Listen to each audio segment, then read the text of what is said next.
Bit of an itch on my back. Okay, so we'll continue with the Wemyss Malts range of whiskies that I managed to get from Eric and Laura, and I'm not going to waffle on about Wemyss Malts.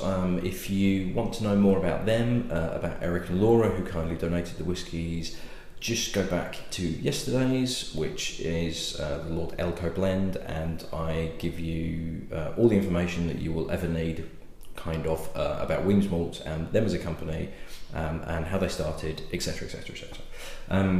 So Wemyss Malts' sort of main line is a range of blended malts, and they have, it's a member of the family, and I didn't write her name down, but I think it's Isabella Wemyss, and a quite highly regarded and well-known whiskey expert, author, blender, a guy called Charles McLean, who looks like this, and is very, very highly regarded in the industry as a whole. And the pair of them, along I think with a few other people as well, are essentially like a tasting chamber. And they actually describe themselves as the whiskey equivalent of a négociant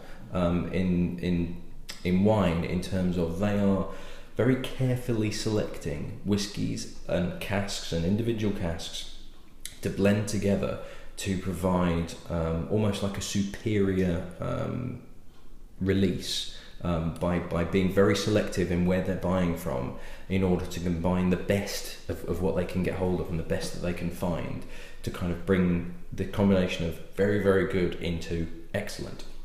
Now, they have I suppose you'd call it a standard range, and okay, technically I'm kind of not adhering exactly to the rules in terms of this isn't one of the three sort of standard ones, but this was one that was recommended to me by Eric as the better representation of what they're offering, and it's a donation, so I'm not going to turn it down. So they have three which are named after essentially what they're like, so not where they're from or to try and get an indication of what whiskies are in there. This is what to expect when you're drinking it. So they've got, I'm going to try and put, if I can find a picture of the three, I'll put the three out now.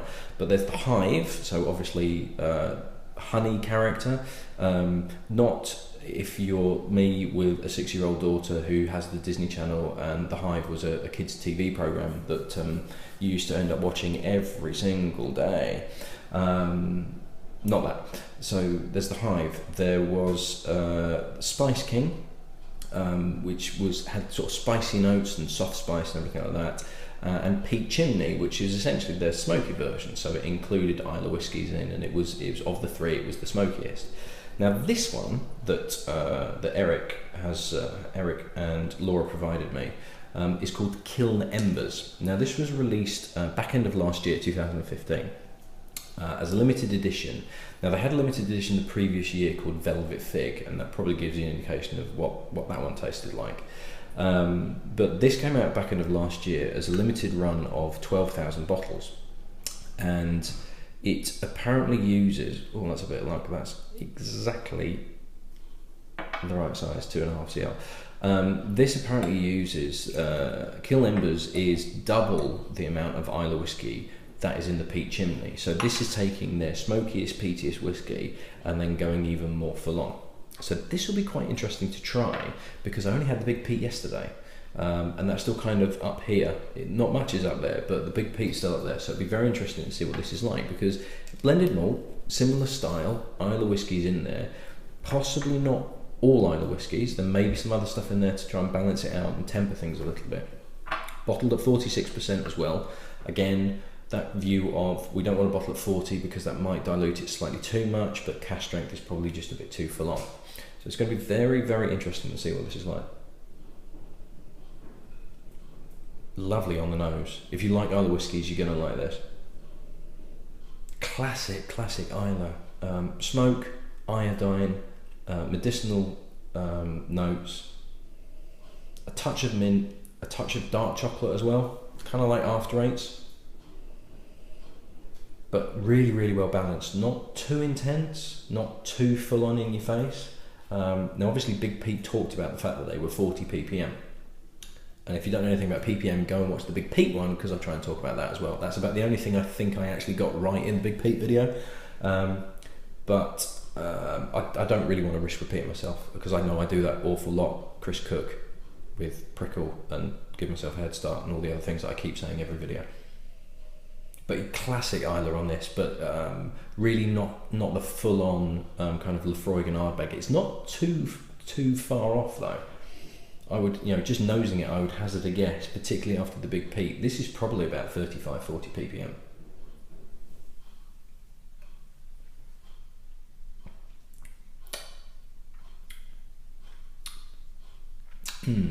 Now this is spicier than the Big Peat, and earthier. Really earthy tones in that, and a lot more kind of dark smoke. So this is much more bonfirey than the Big Peat was. Big Peat had this honeyed element to it. This has much more of a smoky tang, almost like a barbecued meats type feel to it. I'm not sure whether I give this the edge actually. The Big Peat was really good, but the smokiness on this,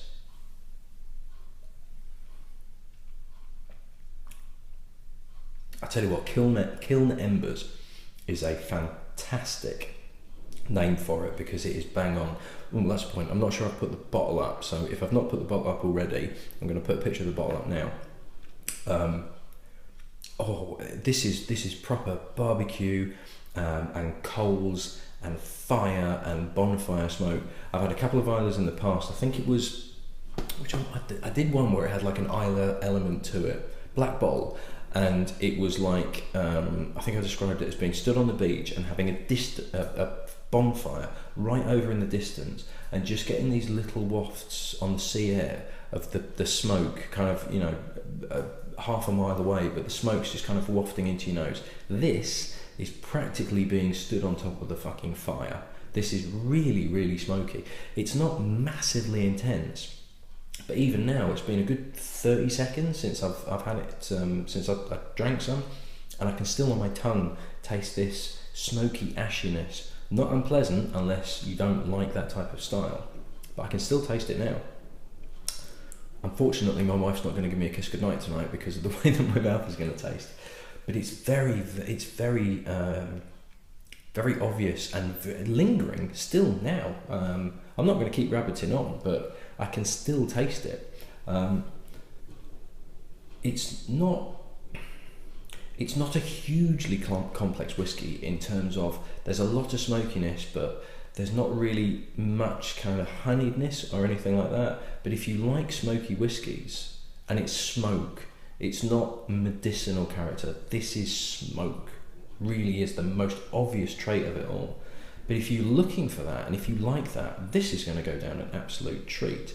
Now this is about 40 quid a bottle, which, to be perfectly honest, is not too bad a price at all, because it certainly competes with a lot of Islay whiskies.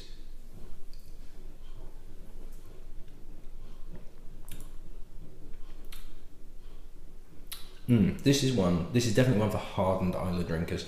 In terms of the smokiness that's in there, I certainly wouldn't recommend this as an introduction to Islay whiskey, because it's intense enough. Now, this is going to sound odd. It's intense, but it's not powerful in terms of it doesn't smack you in the face. It's not cask strength, and I'm glad it's not cask strength, because I think that would probably be too full on. And potentially at like 40%, it wouldn't have the intensity that's there. But just the level of smoke, and it's proper bonfire, barbecue, ashy smokiness that's in there. It's very distinctive, but would put quite a few people off if they weren't already into Islay whiskies and interested themselves. That is fascinating. That is really, really good. Definite one for Islay fans. If you do like your smoky, peaty whiskies, give that a go. And 40 quid is actually a really good price for it. Very, very impressed with that indeed. So that's another one down, and the next one I'm very much looking forward to, because this is a brand new project and it's something that I've never had before, even in terms of the actual type of whiskey that I'm going to be trying. I've never had anything like this, so really looking forward to it. That was a cracking one to finish off on. Eric and Laura I think you probably made the right choice in giving me a sample of that rather than the other ones, because if that is a good representation of what the quality of your other whiskies, then I think you're onto a winner there, definitely. So yeah, I shall see you at the next one. Cheers.